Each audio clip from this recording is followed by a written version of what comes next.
নবৌ লাভত এনেকুৱা জমিছে নহয় ছোৱালীবিলাকৰ নাচনৰ লৈলা কৰি তালে তালে কি মজা লাগিছে নবৌ মোক অকলশৰে থাকিবলৈ দিয়া নবৌ এনেকৈ দুখ কৰি থাকিবলৈ নাপায়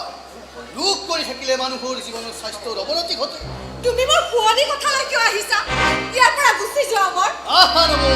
মই ইয়ালৈ থাকিবলৈ অহা নাই শুনা নবৌ হাঁহি ফূৰ্তিৰে মানুহে লৈ জীৱনটো দীৰ্ঘায়ু কৰিব দীৰ্ঘায়ু জীৱনৰ যে মোৰ কোনো প্ৰয়োজনেই নাই তুমি মোক এনেকুৱা আদি পৰামৰ্শ দিয়া য'ত মোৰ মৃত্যু সোনকালে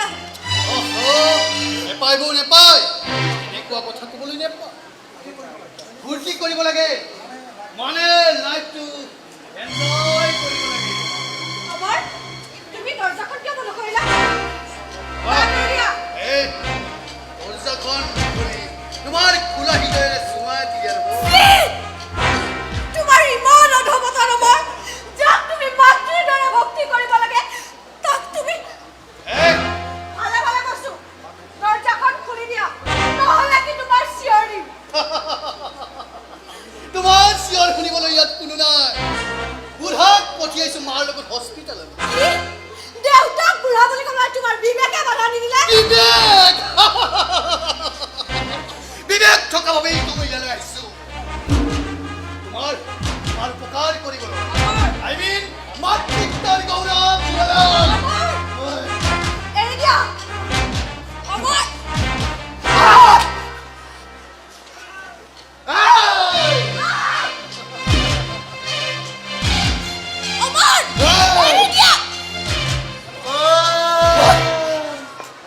দ্ৰৌপদীৰ বস্ত্ৰহাৰা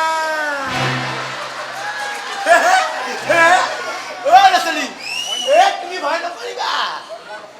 তোমাৰ ওচৰত আশীৰ্বাদ আছে কৃষ্ণ দাদা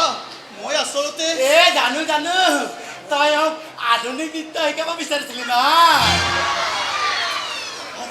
দাদা আচলতে মই তোৰ কথা সুধিবলৈ ইয়ালৈ আহিছিলো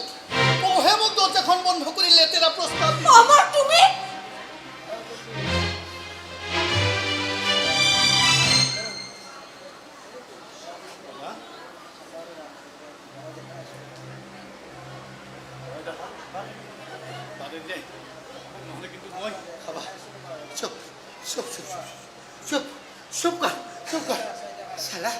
এই জীৱাস্বাস্থ্যক বিশ্বাস কৰাটোৱে টান